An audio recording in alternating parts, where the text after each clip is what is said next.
Je fixai la dinde congelée posée sur le comptoir. C'était une volaille de 20 livres, dure comme la pierre, transpirant légèrement dans l'air glacial de la cuisine. Le système de chauffage faisait des siennes toute la semaine, mais mes parents avaient dit qu'ils appelleraient quelqu'un après les fêtes. Mon souffle formait de petits nuages blancs devant mon visage. Mon téléphone s'est allumé sur le comptoir, vibrant contre le marbre. Une notification de discussion de groupe, maman a créé le groupe Bonheur des fêtes. Une photo s'est chargée, ma mère, Suzanne, tenant une flûte de champagne, rayonnante. À côté d'elle, mon père, Jeffrey, ayant l'air détendu dans une chemise en lin. Et en arrière-plan, mes sœurs jumelles, Ashley et Jessica, portant déjà des lunettes de soleil surdimensionnées, entrechoquant des verres dans ce qui était clairement une cabine de première classe. La légende disait, enfin, un peu de paix. Puis un message texte a suivi, simple et efficace. Embarquement immédiat. À dans 10 jours. L'alarme de la maison est activée. Ne nous attendez pas. J'ai regardé la dinde. J'avais 13 ans. Je ne savais pas cuisiner une dinde. Je ne savais pas réparer une chaudière. Et apparemment, je ne valais pas un billet d'avion. Je n'ai pas pleuré. Je n'ai pas renvoyé de message pour demander pourquoi. Je suis resté là dans le froid, réalisant que famille était un mot qu'ils utilisaient quand cela les arrangeait. Et à ce moment-là, je ne l'étais pas. Laissez un commentaire et dites-moi d'où vous écoutez et quelle heure il est pour vous en ce moment. J'aimerais savoir qui fait partie de notre communauté. Le silence dans la maison était lourd, comme un poids physique pressant contre mes tympans. Je ne pouvais pas cuisiner la dinde, alors j'ai trouvé un burrito congelé au fond du congélateur. Il était vieux. L'emballage était recouvert de givre, mais c'était des calories. Je l'ai mis dans le micro-ondes et j'ai appuyé sur le bouton. Le bourdonnement de la machine était le seul signe de vie dans toute la maison. Puis, avec un claquement sec, le bourdonnement s'est éteint. La petite lumière jaune de l'écran a disparu. Le moteur du réfrigérateur a tremblé et s'est arrêté. La panne de courant était générale. Je me suis tenu dans l'obscurité soudaine et absolue de la cuisine. Le froid, qui s'était faufilé par les bords de la pièce, semblait maintenant se précipiter pour s'approprier l'espace. Mon souffle était invisible maintenant, perdu dans le noir. Je n'ai pas crié. Je n'ai pas paniqué. J'ai juste calculé. J'avais un manteau. J'avais des couvertures. Je pourrais survivre à la nuit si je restais dans une seule pièce. C'est à ce moment-là que la lumière a balayé la fenêtre de la cuisine. 2 faisceaux de lumière blanche de haute intensité ont traversé l'obscurité, illuminant les particules de poussière dansant dans l'air glacial. Une voiture entrait dans l'allée. Pendant une seconde, une partie pathétique et enfantine de moi a pensé qu'ils étaient revenus, qu'ils avaient réalisé qu'ils ne pouvaient pas laisser une enfant de 13 ans seule pendant 10 jours. J'ai couru à la fenêtre. Ce n'était pas la berline de mes parents. C'était un énorme SUV noir mat, tournant au ralenti comme un prédateur à la porte. Un homme en est sorti. Il était grand, portant un lourd manteau de laine qui semblait coûter plus cher que la voiture de ma mère. Il ne s'est pas pressé. Il a marché jusqu'à la porte d'entrée avec le pas stable et inéluctable d'un homme qui possédait le sol sur lequel il marchait. La sonnette n'a pas retenti, pas d'électricité, mais le coup lourd a retenti dans le hall d'entrée. J'ai ouvert la porte. Je savais qui il était, même si je ne l'avais vu que lors de conversations à voix basse aux funérailles ou en arrière-plan de vieux albums photos. L'oncle Robert, le mouton noir, l'industriel milliardaire que mon père qualifiait de sans âme et que ma mère appelait dangereux. Il n'a pas dit bonjour. Il n'a pas offert de câlin ou de platitude. Il m'a regardé, observant ma silhouette tremblante, la maison sombre et le souffle gelé dans l'air. Puis il a regardé au-delà de moi dans le vide noir du couloir. Ils ont réglé l'alarme de sécurité, a-t-il dit, sa voix comme du gravier, mais ils n'ont pas mis en place le paiement automatique de la facture d'électricité. Il est entré, sans attendre d'invitation. Il a retiré un gant de cuir de sa main et a consulté sa montre. Oncle Robert, j'ai murmuré. Il m'a regardé de haut. Ses yeux étaient froids, gris et complètement dépourvus de pitié. Ils étaient analytiques. Il évaluait un problème. Fais un sac, Alissa, a-t-il dit. L'essentiel seulement. Tu ne restes pas dans un musée. Où allons-nous? Loin d'ici. J'ai couru à l'étage. Je n'ai pas emballé de jouets. Je n'ai pas emballé la photo de ma famille qui se trouvait sur ma table de chevet. J'ai emballé des vêtements, mes livres d'école et mon ordinateur portable. Cela m'a pris 4 minutes. Quand je suis redescendu, il se tenait dans la cuisine, regardant la dinde de 20 livres toujours posée sur le comptoir, inutile et gelée. Laisse-la, a-t-il dit. Laisse-la pourrir.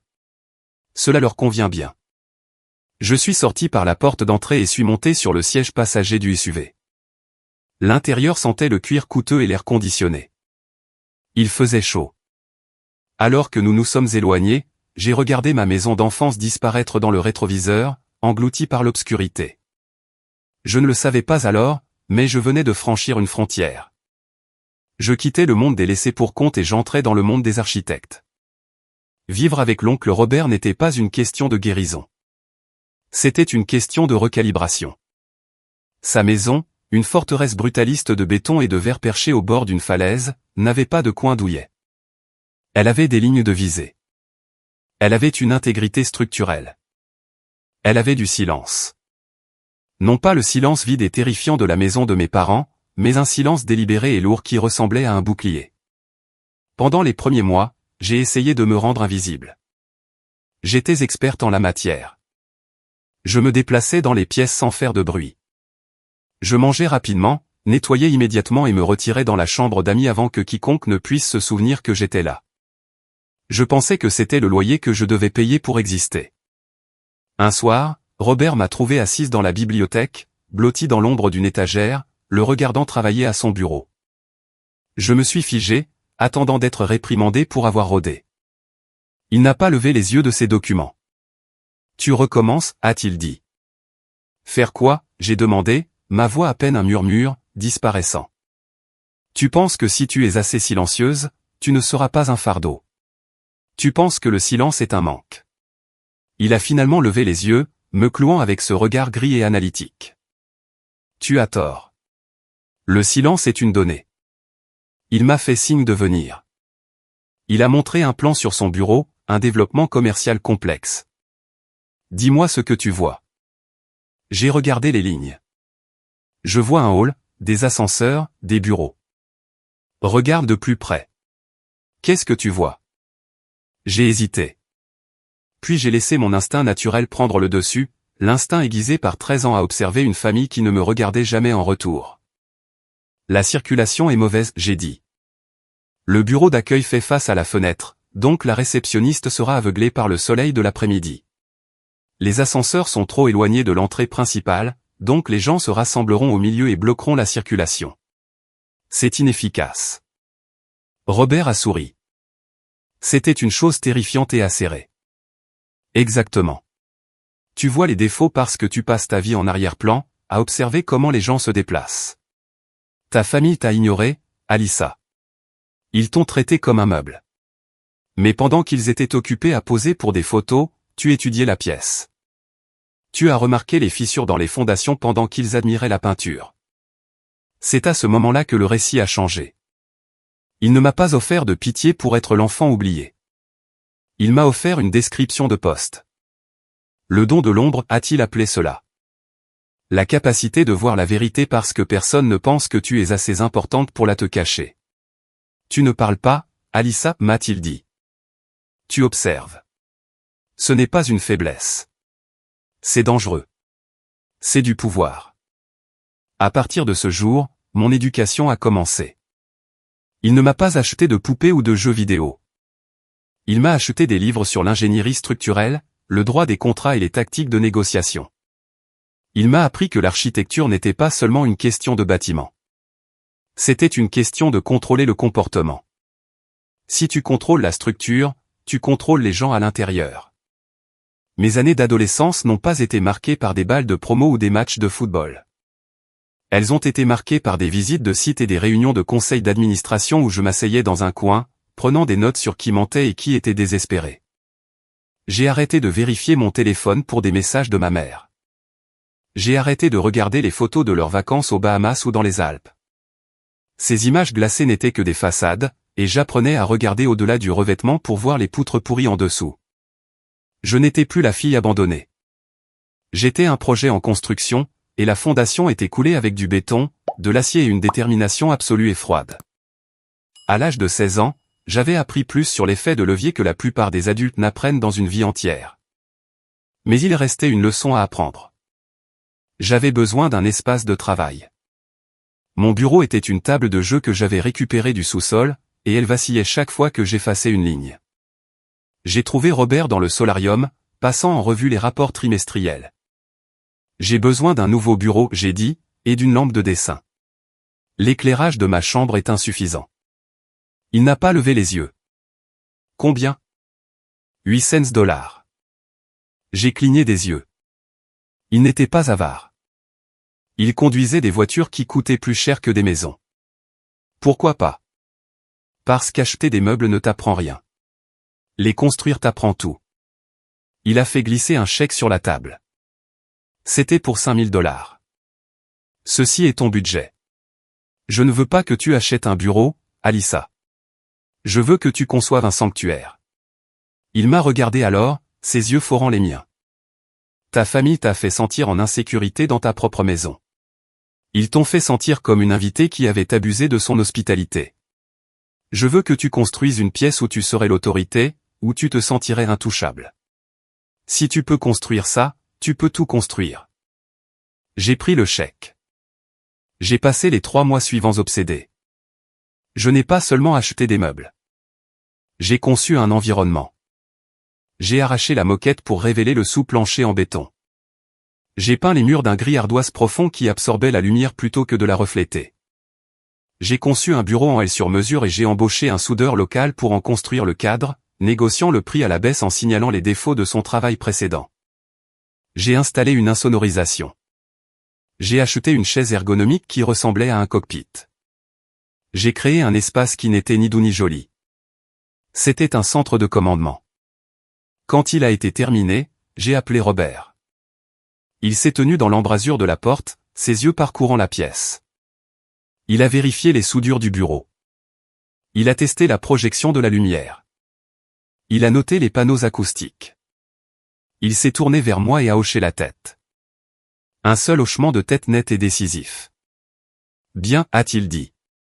Ce hochement de tête valait plus que les 5 000 $. C'était une validation. C'était la première fois qu'un adulte regardait quelque chose que j'avais créé et le traitait avec respect. Pendant ce temps, mon téléphone n'arrêtait pas de vibrer avec la vie fantôme de mon autre famille. Maman vient d'atterrir à Aspen. Les jumelles ont l'air adorables dans leur équipement de ski. Papa, je pense à toi. J'espère que tu étudies bien. J'ai fait défiler les photos de buvant du chocolat chaud dans un chalet que je ne visiterai jamais. J'ai regardé leur visage souriant et vide. Il y a des années, cela m'aurait brisé. Je me serais demandé ce qui n'allait pas chez moi. Mais assise dans mon sanctuaire gris et silencieux, entouré de l'odeur de peinture fraîche et d'ozone, j'ai réalisé quelque chose. Leur rejet ne m'avait pas brisé. Il m'avait libéré. Je n'avais pas besoin de leur approbation pour remplir une pièce. Je pouvais construire mes propres murs. Les années se sont estompées en un unique objectif. J'ai terminé le lycée en avance. Je suis allé à l'école d'architecture, entièrement financée par Robert, qui appelait cela un investissement dans les infrastructures. J'ai obtenu mon diplôme avec les meilleures notes de ma promotion. J'ai fondé ma propre entreprise à 24 ans. À 28 ans, je concevais des gratte-ciel. J'étais l'architecte, et mes fondations étaient inébranlables. L'oncle Robert ne s'est pas éteint. Il a conclu. C'était une décision commerciale. Son cœur défaillait. L'intégrité structurelle était compromise au-delà de toute réparation. Il a refusé l'hôpital. Il a choisi la chambre principale avec vue sur l'océan, où il pouvait surveiller les marées. 2 jours avant la fin, il m'a convoqué. Il n'était pas sentimental. Il était stratégique. Assieds-toi, a-t-il râlé, sa voix comme des feuilles sèches sur du béton. Il a montré une épaisse enveloppe manie scellée sur la table de chevet.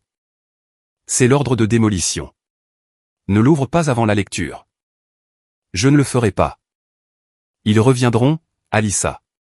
Dès que le moniteur cardiaque s'arrêtera, ils sentiront l'argent. Ils pensent que je suis leur distributeur automatique de billets.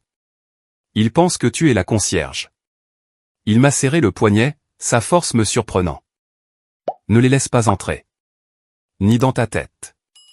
Ni dans cette maison. Il est mort un mardi matin, et efficacement, entre 4h et 5h du matin. Je n'ai pas pleuré alors. J'avais du travail à faire. J'ai appelé l'avocat. J'ai appelé les pompes funèbres. J'ai sécurisé le périmètre. Les funérailles ont eu lieu 3 jours plus tard. C'était un petit service privé à la chapelle de la Falaise, ou du moins c'était censé l'être. À 10h55 du matin, une flotte de 3 limousines étirées est arrivée par l'allée de gravier. Elles étaient louées. J'ai reconnu les plaques de la compagnie. Ma famille est sortie. Ils étaient vêtus de tenues de deuil de créateur, soie noire, lunettes de soleil surdimensionnées, voile. Ma mère, Suzanne, s'est pratiquement effondrée dans les bras de mon père, sanglotant bruyamment pour un frère à qui elle n'avait pas parlé depuis 15 ans.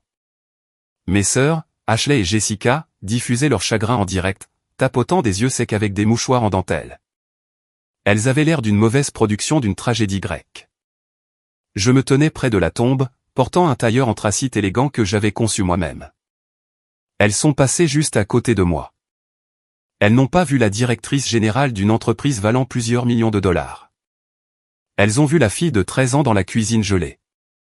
Elles ont vu une non-entité. Pauvre Robert, j'ai entendu Suzanne murmurer à Jeffrey, assez fort pour que la moitié de la congrégation l'entende. Dieu merci, il ne s'est pas marié. La succession devrait couvrir la faillite et les rénovations de la maison d'été. Il ne pleurait pas. Il calculait. Après le service, ils m'ont acculé près du corbillard. Ils ne m'ont pas serré dans leurs bras. Ils ne m'ont pas demandé comment j'allais. Alissa, mon père a dit, sa voix dégoulinant de ce ton familier et condescendant. Tu as l'air fatigué. Il pensait que j'étais l'infirmière. Nous nous en occupons à partir de maintenant, chérie, ma mère a ajouté, tapant mon bras avec une main gantée. Tu as fait ton devoir. Nous allons monter à la maison pour estimer les meubles.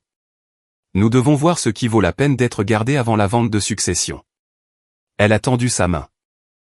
As-tu les clés, ou devons-nous appeler un serrurier? Je les ai regardés, et soudain l'architecture de leur cruauté a pris tout son sens. Pour qu'ils soient la famille dorée, ils avaient besoin d'un échec. Ils avaient besoin que je sois la nièce brisée et abandonnée qui frottait les sols. S'ils reconnaissaient que j'étais celle qui détenait le pouvoir, que j'étais l'architecte, toute leur image d'eux-mêmes s'effondrerait. Ils avaient besoin que je sois petite pour qu'ils puissent se sentir grands. Ils n'étaient pas juste des vautours. Ils étaient des parasites affamés d'un hôte. L'avocat a les clés, j'ai menti, ma voix plate et froide. La lecture est demain au cabinet. Jusqu'alors, la maison est scellée. Scellée?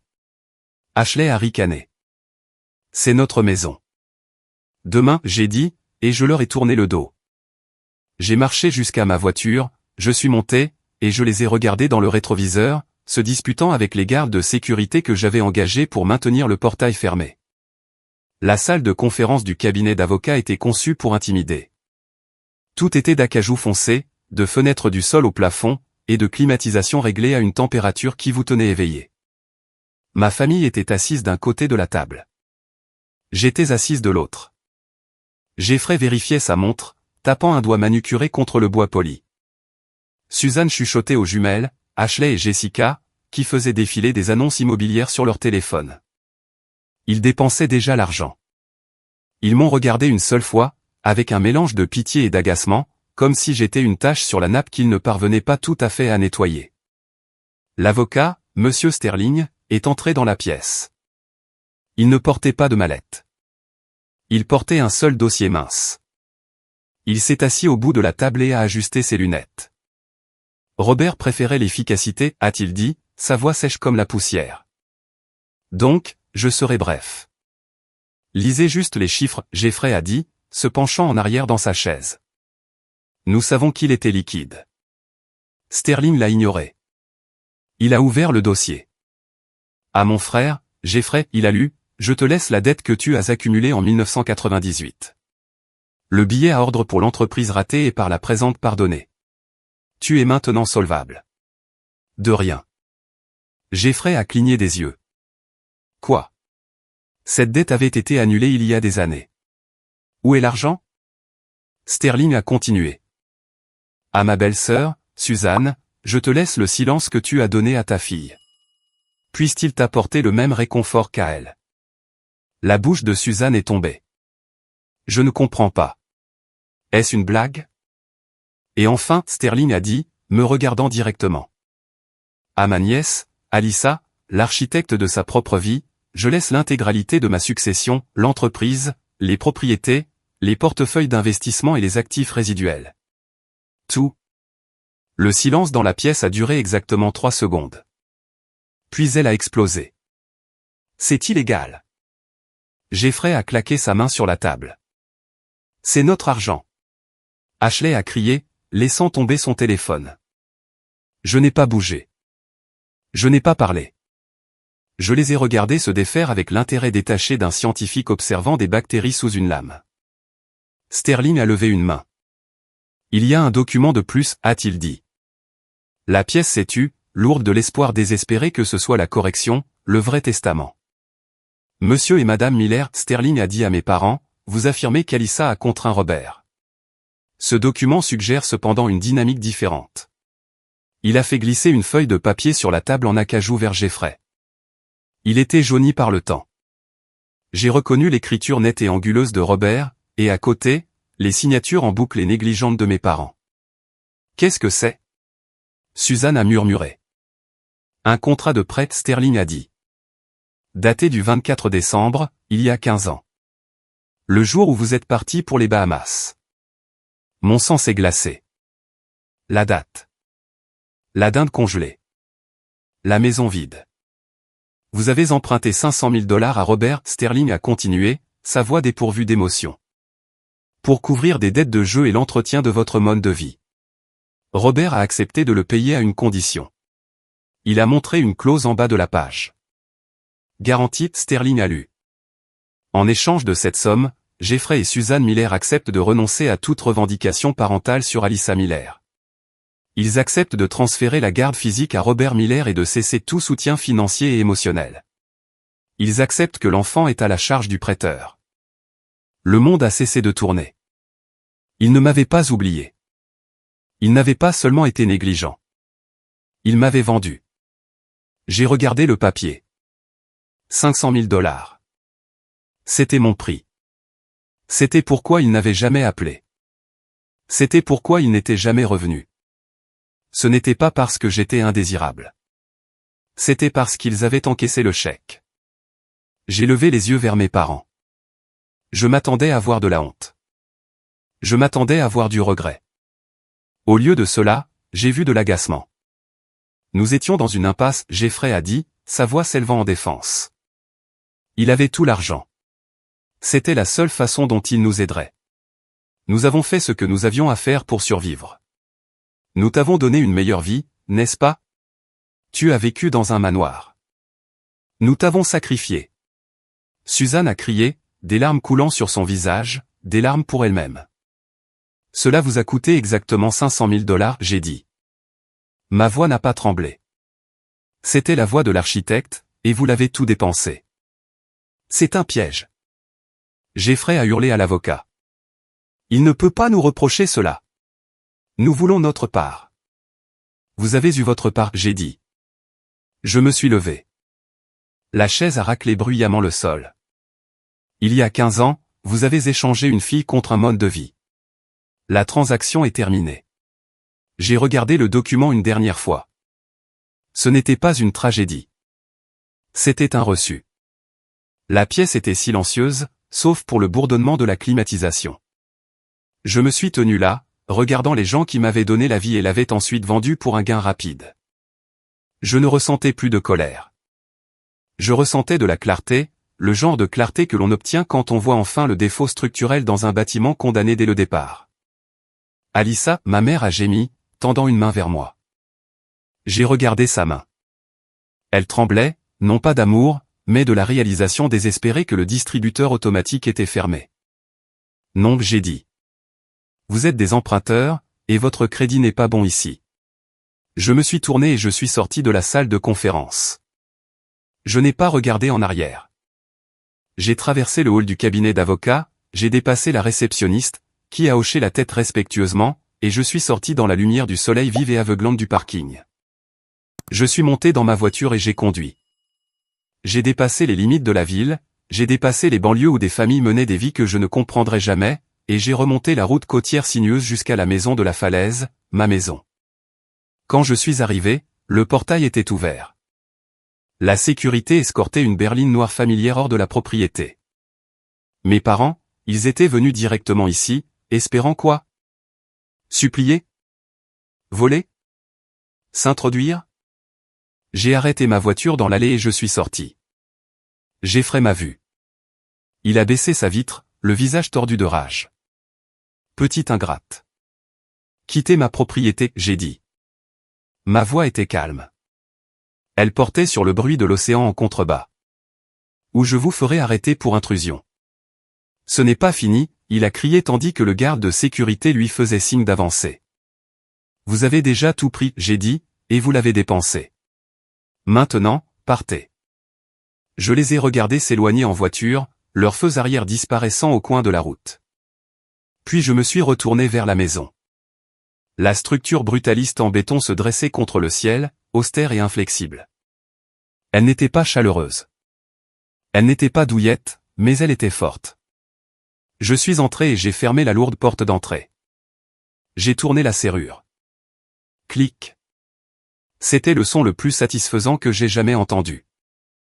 J'ai marché jusqu'à la cuisine, j'ai ouvert mon ordinateur portable et je me suis connecté à mes contacts. Suzanne Miller, supprimé. Jeffrey Miller, supprimé. Ashley Miller, supprimé. Jessica Miller, supprimé. Un par un, je les ai effacés. J'ai bloqué leurs numéros. J'ai filtré leur courriel vers la corbeille. J'ai démantelé la connexion avec la même précision que j'utilisais pour dessiner des plans. J'ai fermé l'ordinateur portable. La maison était silencieuse. La table de la salle à manger, la massive table en acajou où Robert m'avait appris à négocier, à planifier, à gagner, était vide. C'était parfait. Avez-vous déjà dû construire votre propre famille à partir de zéro? Partagez votre histoire dans les commentaires.